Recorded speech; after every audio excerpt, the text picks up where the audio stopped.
နောက်ဆိုရင်တော့ကြီးနာအိုက်ပွဲပြီးရင်ကျွန်တော်ဆော့မှာ ဩ အဲ့လောက်ထိယုံကြည်မှုရှိရတာအချင်းချင်းတွေက အဲ့ဆိုဂျီနာတော်တော်လေးအလုတ်လုံနိုင်တဲ့ပုံပဲ ဟုတ်ကဲ့ပဲ အဲ့လိုဒီတင်7အဲ့လိုအရန်ကျန်းလာရဲ့ဟာလေဂျီနာနဲ့လည်းအများကြီးသက်ဆိုင်မယ်နော် ကြီးနာကျွန်တော်တို့အများကြီးလုပ်ပေးခဲ့လို့ပဲ အဲ့ ဟုတ်ကျွန်တော်ကြီးနာအကြောင်းပြောမှာပဲ အေး ကြီးနာအခု MSA season 2မှာကြီးနာပြန်ရောက်လာတယ်လို့ပြောလို့ရအမှန်ကြီးနာကျွန်တော်တင်း7စတောင်နေရှိတယ် ဟု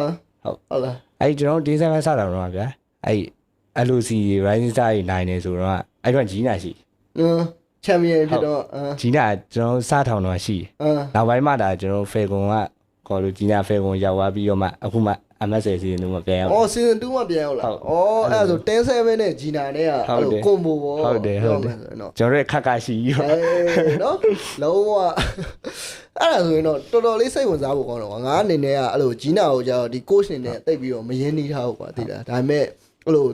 သူဒီ coach အနေနဲ့လုပ်တဲ့အချိန်မှာသူ့ရဲ့ drop bit တွေကစဒီမင်းတို့အဲ့လိုခြာပေးရဲ့ play style တွေကအဲ့လို playing style တွေကစကွာအဲ့လိုတော်တော်လေးကိုမိုက်တာကိုတွေ့ရတယ်ကွာသိလားအဲ့လိုမျိုးဆိုတော့သူ့ရဲ့အကြောင်းတော့ငါစိတ်ဝင်စားနေအောင်အခုမင်းပြောပုံရဆိုရင်တော့အဲ့လိုဂျီနာတော်တော်လေးကိုမင်းတို့အသင်းမှာအဲ့လိုပါဝင်အားဖြည့်ပေးထားတယ်လို့ပြောရမှာ ဟုတ်ကဲ့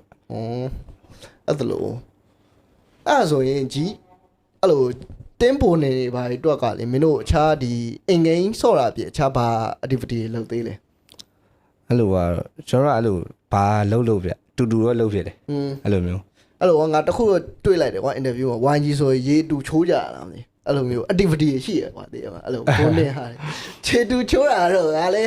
ကျွန်တော်လေကျူးပါ အဲ့လိုချိုးရဩအဲ့ဒါကြီး